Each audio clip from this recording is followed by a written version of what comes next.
पहला सवाल आपकी स्क्रीन के ऊपर ये रहा, ऑटम 2000। अच्छा, मैंने किया इसको अरेंज कुछ इस तरीके से है कि मैंने इजी से मूव करूंगा टुवर्ड्स डिफिकल्ट। दूसरा मैंने इसमें ये ऐड किया है कि फ्लेवर मैंने सेम रखा कि अगर वो 16 की तरफ गया है तो 16 वाले कुछ जोड़े हैं, फिर बीच में 16 प्लस गोइंग कंसर्न जोड़ा, फिर एकदम से मैं लेकर आऊँगा मटीरियलिटी सॉरी इम्पेयरमेंट को, इंटेंजिबल को। तो एक फ्लो बनाने की कोशिश की है, देखते हैं। पार्ट ए, रिक्वायरमेंट देख लेते हैं। डिस्कस द इम्पैक्ट, और आपने बताना है on the above matters on your audit report. 20% of the companies recorded revenue comprise of cash sales. Proper records of cash sales have not been maintained. Consequently, the audit team was unable to design audit procedures to verify the cash sales. 20% cash sales, तो बाकी 80% क्या होंगी? जिसका record maintain नहीं किया हुआ। अब क्या करें? बीइंग ऑडिटर मुझे क्या करना चाहिए, क्योंकि सवाल ने कहा डिस्कस करें उसका इम्पैक्ट ऑन द रिपोर्ट। मगर आप जरा मुझे बताइए, सबसे पहले मैं क्या करूं? क्या मैं जाते साथ ही खराब ओपिनियन दे दूं? नहीं, हम पहले ऑल्टरनेट प्रोसीजर्स के थ्रू कोशिश करेंगे कि एविडेंस हासिल कर लें, ऑल्दो डाटा उन्होंने बनाया नहीं है या बनाया होगा तो बिखरा हुआ बड़ा होगा। 80% of the company sale would be या मे बी क्रेडिट सेल्स, जिसका डाटा नहीं है हमारे पास। तो क्या मैं इसको एकदम से मटेरियल परवेसिव में क्लासिफाई कर दूं? नहीं, मुझे यहां पे सियासी जुमला लिखना पड़ेगा, इफ मटेरियल और इफ परवेसिव। अगर आप चाहें, आपको लग रहा है कि नहीं यार 20% मटेरियल है और 80% परवेसिव है, आप इसको परवेसिव की टोन में भी लेके चल सकते हैं। तो क्या ये मिसस्टेटमेंट है या ये स्कोप लिमिटेशन है? स्कोप लिमिटेशन है। मटेरियल होगा तो क्वालिफाइड ओपिनियन, परवेसिव होगी तो डन। ये सवाल ओके? क्या यही लिखेंगे?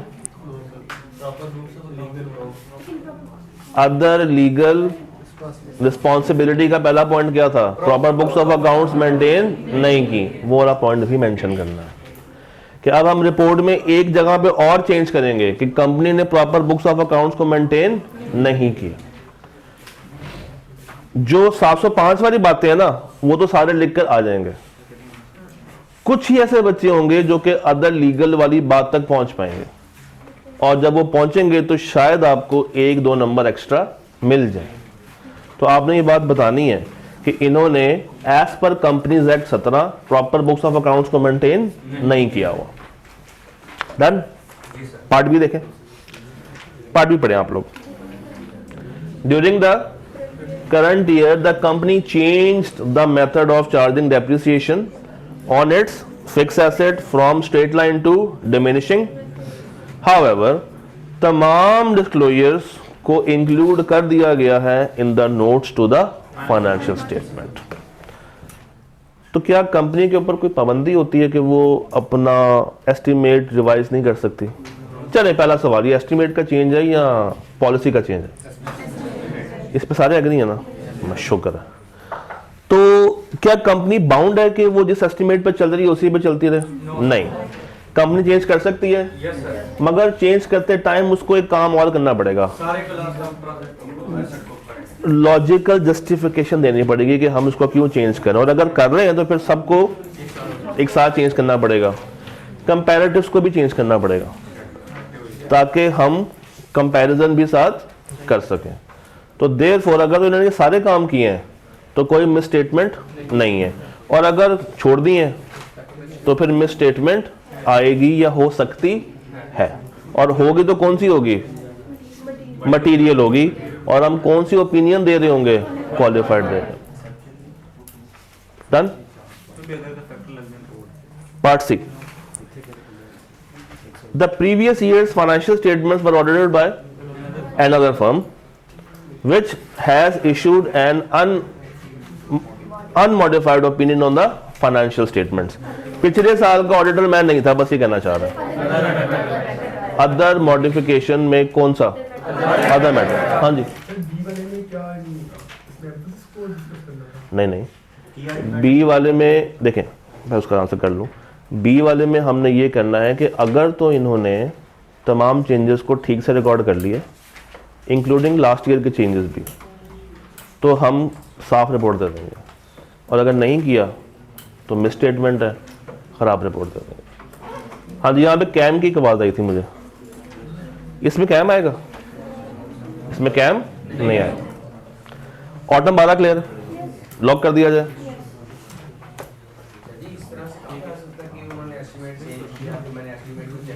आपने पूरी दास्तान लिखनी है क्योंकि सवाल खामोश है। बिल्कुल बिल्कुल। स्प्रिंग 14, स्प्रिंग 14 पहला पार्ट। कम किस इसकी बात कर रहे हैं? ठीक है, अगर तो उन्होंने इसको चेंज किया है और सब कुछ प्रॉपर बता दिया है और हमारे कैम के फिल्टर्स के थ्रू ये हो गया और हमें लग रहा है कि ये कैम है और ये करंट ईयर का है, प्रॉपर्ली कम्युनिकेटेड है, सारे फिल्टर्स वो पूरे हो रहे हैं, तो हम कैम डाल देंगे। मजे की बात बताऊं आपको, ये जिस टाइम का सवाल है ना, उस टाइम पे कैम था ही नहीं। कैम आया 2016 के बाद। सवाल कब का? तो डाइजेस्ट भी करना साथ साथ। पहला पार्ट क्या कह रहा है? During the year Iron Limited has change its policy for the valuation cost model to revaluation model. तो अगेन अगर तो अब सवाल खामोश आ गया। हाँ, पहला आपने ये देखना है कि क्या तमाम क्लास ऑफ एसेट्स को उसने रीवैल्यू किया या नहीं किया। अगर नहीं किया तो मिस स्टेटमेंट आ जाएगी। अगर कर दिया है तो क्या इसके तमाम चेंजेस को प्रॉपर्ली रिकॉर्ड किया, इसका रेलेवेंट डिस्क्लोजर अवेलेबल है या नहीं है। किसी में भी कोई मसला होगा, it will be counted as material misstatement, और अगर नहीं है तो फिर हम क्या करेंगे? अनमॉडिफाइड रिपोर्ट दे देंगे। क्योंकि सवाल खामोश है, अब आपको सारी ये बात लिखनी पड़ेगी। सवाल खामोश है, बात आपको सारी बयान करनी पड़ेगी। जी,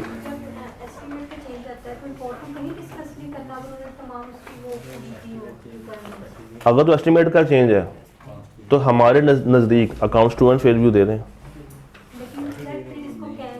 मैं वही बात कर रहा हूँ कि अगर हमें लग रहा है कि ये कैम है और अगर मैं उसको कैम में डालने में इंटरेस्टेड हूँ, वो मेरे सारे फिल्टर्स पूरे कर रहा है, तो मैं उसको कैम में क्लासिफाई कर सकता हूँ। कैम आ सकता है अगर आप डाल दें तो। हाँ, इस सवाल के अंदर जो कि क्या था, चेंज इन अकाउंटिंग एस्टीमेट, इसमें आप एम्फसिस भी डाल सकते हैं अगर आपने यूजर को अलग से बताना हो। इवन इसमें भी आ सकता है अगर आपने उसको अलग से बताना हो, मगर खाम-ख़ा में ना रिपोर्ट मॉडिफाई हो जाती है। खाम-ख़ा में रिपोर्ट आप मॉडिफाई कर बैठते हैं। कैम में हम वो बात बताते हैं जो कि कंपनी का एक बहुत बड़ा मसला था और कंपनी ने उसको रिजॉल्व किया, जिसकी बिना पे शायद पिछली दफ़ा उनको ख़राब रिपोर्ट का सामना करना पड़ा था। इस दफ़ा कंपनी ने अपने तमाम कंट्रोल वीकनेसेस को ओवरकम किया, जिससे कंपनी की जो स्ट्रेंथ है वो अच्छी है। और ये एक पॉजिटिव बात है जो कि मुझे आवाम को बतानी चाहिए। हम वो चीज़ डाल देते हैं उसमें। पार्ट 2 देखिएगा।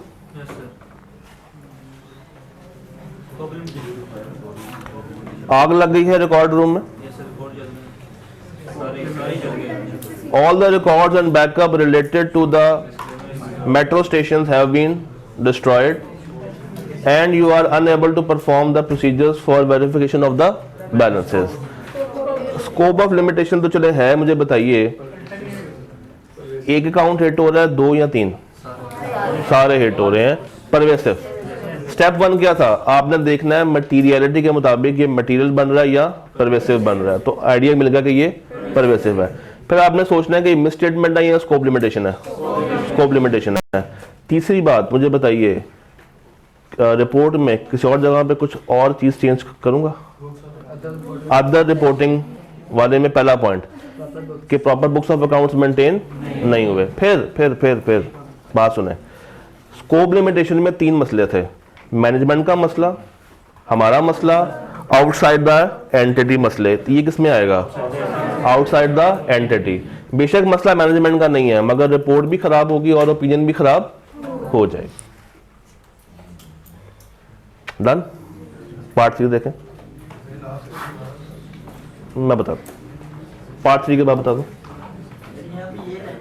कहाँ पे कौन है, किधर है जी?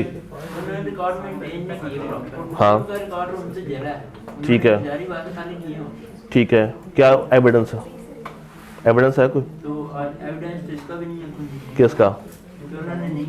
तो बैकअप तो होना चाहिए ना। कंपनी जेड क्या कहता है, आपने अकाउंट्स कब तक संभाल के रखने हैं? तो बैकअप भी कोई नहीं है। हाँ जी,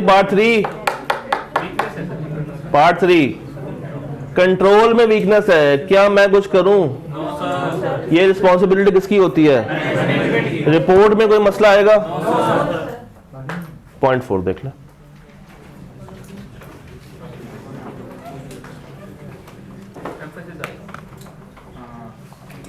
पॉइंट 4, अज्यूमिंग कि अभी हम 560 की तरफ नहीं गए, इसको आपने 705 के मुताबिक सॉल्व करना। One of the plants of UL was destroyed subsequent to, पहला सवाल subsequent to year end, adjusting event है या नॉन एडजस्टिंग इवेंट? क्योंकि कोई कंडीशन एग्जिस्ट नहीं करती। Appropriate disclosures therefore have been made in the financial statements, उन्होंने सब कुछ उसमें डाल दिया है। नहीं, हौसला 30/6 के जो अकाउंट्स बनेंगे, मैं उसमें इस प्लांट की वैल्यू, कैरिंग वैल्यू दिखाऊंगा या ईयर एंड के बाद जो वैल्यू मार्केट वैल्यू है वो दिखाऊंगा? कैरिंग वैल्यू दिखाऊंगा, मगर साथ लिख दूंगा नोट नंबर ये। और उस नोट में क्या होगा कि ये प्लांट डिस्ट्रॉय हो चुका है, अब इसकी वैल्यू मार्केट में ये है और उसके ऊपर हमने कोई इंश्योरेंस वगैरह क्लेम किया, जो भी आपने वो बात लिखनी है। इस डिस्क्लोजर का रेफरेंस मैं कहां पे दूंगा? Emphasis of matter paragraph. और अगर इन्होंने ये काम नहीं किया, it would become material misstatement of qualified nature. Pervasive क्यों नहीं होगी? प्लांट जला है, वन ऑफ द प्लांट। उसने ये नहीं कहा ओनली प्लांट। अगर वो लिख देना only plant, it can become going concern issue also.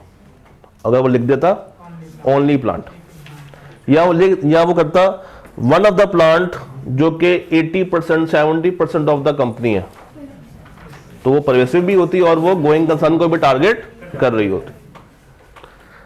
ये ओके हो गया। इन दो सवालों को करवाने का जो मकसद था वो ये था कि आप मैक्सिमम चीजों को कम टाइम में अब्सॉर्ब कर सकें। हमने टेक्निकली 7 सवाल किए हैं, क्योंकि ये हर पॉइंट अपने अपने अंदर एक नया सवाल है। ठीक है, अब मैं आपको टाइम दे रहा हूं। You have 10 minutes. आप रजिस्टर खोलें और उसमें पॉइंट्स को जॉट डाउन करें, सवाल पढ़ते जाएं। आपने इसके प्रोसीजर्स भी लिखने हैं और आपने पॉसिबल इंपैक्ट भी बताना है। अब जंप चेक करें, हम स्प्रिंग 24 से कहां पे गए हैं? स्प्रिंग 23 पे। करें attempt, take your time and jot down the points. Take your time and jot down the points. पहले आप लोग करें, टक्कर मारें, उसके बाद मैं बताऊंगा। हम कैमरे को बंद कर सकते हैं।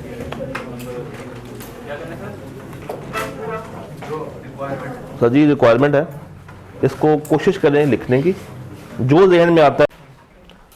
तो जैसे आपने सवाल पढ़ा, सबसे पहले आपके माइंड में अब अप्रोच, आप सवाल देख रहे हैं, सबसे पहले आपने ईयर एंड को पकड़ के हाईलाइट कर लिया।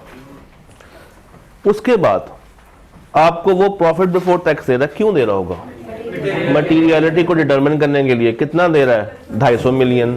तो आपने फौरी तौर पे 250 को 5% से मल्टीप्लाई करके एक अमाउंट निकाल लेनी है, 12.5 मिलियन। आ गया? During the audit it was observed that the management has not provided depreciation. कौन सा अकाउंटिंग स्टैंडर्ड? IAS 16। कैसे पता चला? डेप्रिसिएशन नहीं है ऑन प्रोडक्शन प्लांट। तो आपके जहन में आ गया कि यार ये मुझे अकाउंटिंग पूछने वाला है, और कौन सी पूछने वाला है? 16 की भी कौन सी? डेप्रिसिएशन के बारे में बात करेगा। अब आप R1 के साथ गए हैं या R2 के साथ गए हैं? ओहो, एग्जाम में अगर आपने R1 भी पिक किया है तो भी सवाल आप कर सकते हैं, R2 पिक किया है तो भी सवाल आप कर सकते हैं, मगर R1 वालों के लिए एक मुश्किल आएगी आगे। For the months of November and December, क्यों? क्योंकि वो प्लांट टेम्परेली शट डाउन है because of reduction in demand, और प्लांट की जो डेप्रिसिएशन है दोनों महीनों की, दैट इज 5 मिलियन। नवंबर 22 और दिसंबर 22 का मेरे ही ईयर एंड में आते हैं, और मिला के इनकी डेप्रिसिएशन रिकॉर्ड जो नहीं हुई दैट इज 5 मिलियन। आपकी ख्याल में IAS 16, अगर एक प्लांट यूज ना हो रहा हो तो क्या हम उसकी डेप्रिसिएशन को चार्ज करते हैं? करते हैं, और इन्होंने उसको चार्ज नहीं किया, तो ये बन गई स्कोप लिमिटेशन, ये बन गई मटेरियल मिसस्टेटमेंट। फिर आपने दिमाग में सोचा कि यार ये मटेरियल है या ये परवेसिव है, तो 5 मिलियन बामुकाबला 12.5 मिलियन इममटेरियल लग रही है, तो आपने उसको इममटेरियल की बास्केट में उठा के डाल दिया कि भाई ये इममटेरियल है। मगर पूरे ऑडिट में और बहुत सारी चीजें उस बास्केट में गई होंगी जो कि आपको इममटेरियल लग रही होंगी। अब आपने मैनेजमेंट से ये लिखवाना है कि भाई ठीक है इममटेरियल है, अगर तुम चार्ज नहीं भी कर रहे हैं मसले वाली बात नहीं है, बस ये लिख दो कि अगर हम इस बास्केट को एग्रीगेट करके भी देखें तो भी ये 12.5 मिलियन के बेंचमार्क को क्रॉस ना करें, यानी कि एग्रीगेट का इफेक्ट भी मटेरियल ना हो और इंडिविजुअल का भी इफेक्ट मटेरियल तो है ही नहीं। ये बातें लिख देंगे, हो जाएगा, बस यही बातें लिखेंगे। अब वो पॉइंट जहां पे R1 और R2 वाले परेशान होने शुरू हो जाएंगे। R1 वाज लाइक कि यार इंपेयरमेंट भी कुछ होती है, मगर आ गई है, ओहो खैर वो तो आपको कौन सा उस टाइम भी याद आ जाएगी। तो क्या ये पॉइंट ओ भाई, क्या ये पॉइंट इंपेयरमेंट के लिए इस्तेमाल किया जा सकता है? Temporarily shut down and reduction in demand, acid ideal पड़ा हुआ है, इस्तेमाल नहीं हो रहा, तो इसके ऊपर हमने इंपेयरमेंट टेस्टिंग करनी है। अब 16 से बाहर निकल आए और 36 की अकाउंटिंग में आ जाए। डेप्रिसिएशन की तो फिर भी उसने अमाउंट बता दी है, मगर इंपेयरमेंट की अमाउंट भी उसने बताई नहीं है, तो अब आप उसे कहेंगे कि भैया 2 महीनों के लिए हमें इंपेयरमेंट देखनी पड़ेगी। अगर इंपेयरमेंट की अमाउंट इतनी निकलती है कि वो 12.5 मिलियन को क्रॉस कर जाए तो आपको रिकॉर्ड करनी पड़ेगी, और अगर आप नहीं कर रहे record, it then definitely becomes material. और अगर वो अमाउंट 12.5 से कम है तो फिर वही बात कि आप उसको उठा के बास्केट में डाल वो करेंगे, इममटेरियल काउंट कर लेंगे, मगर लिखवाएंगे कि इंडिविजुअल और एग्रीगेट दोनों ही उस बेंचमार्क को क्रॉस नहीं कर रही। वो आपने उनसे एविडेंस लेना है इन रिटर्न फॉर्म। जी ये था इसका पार्ट बी 4 नंबर के लिए।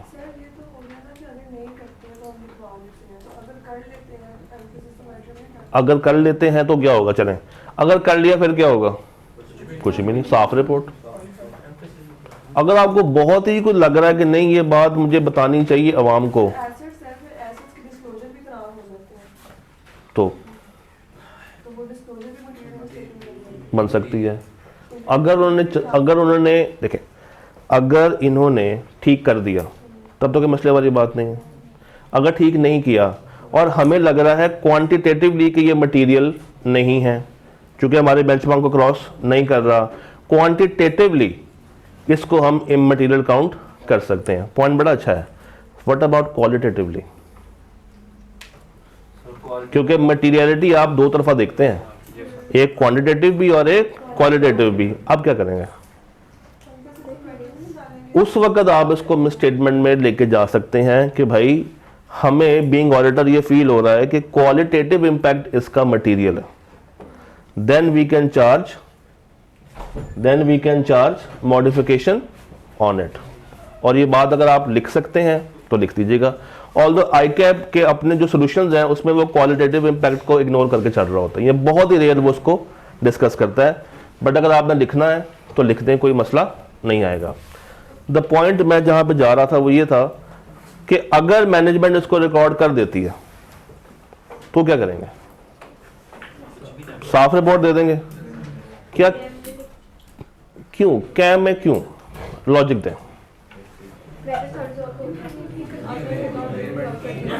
एक डेप्रिसिएशन रिकॉर्ड नहीं की, उसको रिकॉर्ड कर दिया तो वो उतना कोई बड़ा इशू है जो कि कैम में डाल देंगे? वो तो वैसे मटेरियल नहीं था, अमाउंट भी तो नहीं करेंगे। क्या हम इसको एम्फसिस में डाल सकते हैं?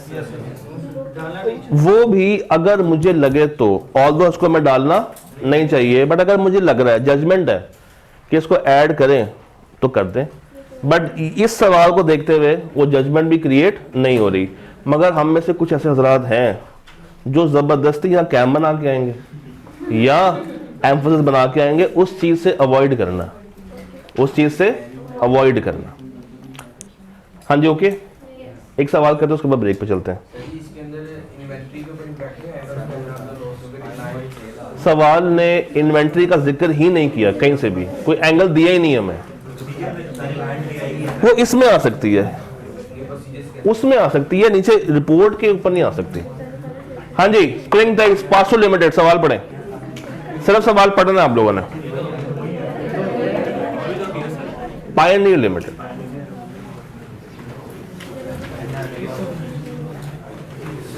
सिर्फ सवाल को रीड करना है और रीड करना है आंखों से, बोल के नहीं। Pioneer electronic limited,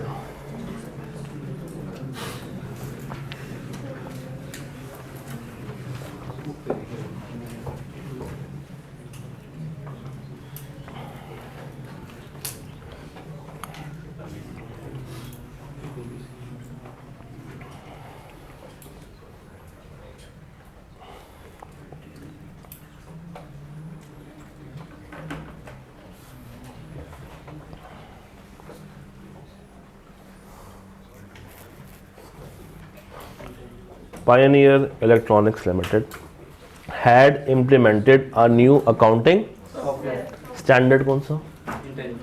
Intangible। R1 में है और R1 वाले कितने हज़ार बैठे हुए? 1 2 3 4 5 6। चलें देखते हैं। ईयर एंड क्या है? 2021।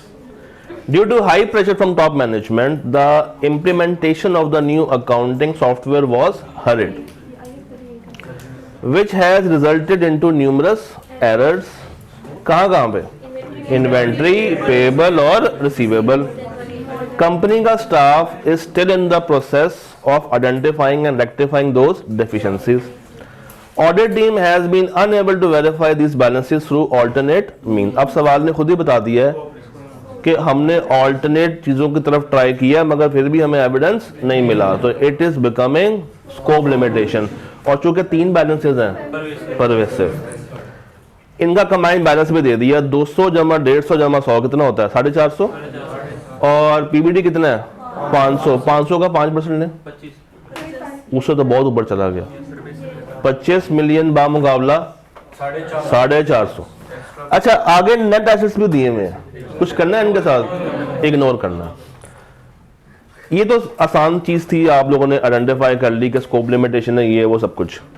फिर सवाल ने कहा कि भाई changes that need to be made in the audit report. ये वो सवाल था जो कि मैं आपसे शुरू में बात कर रहा था कि अब आपने बताने हैं कि रिपोर्ट में जगह जगह पे कौन कौन सी चेंज आएगी। टाइटल में चेंज है? नहीं। एड्रेसी में चेंज है?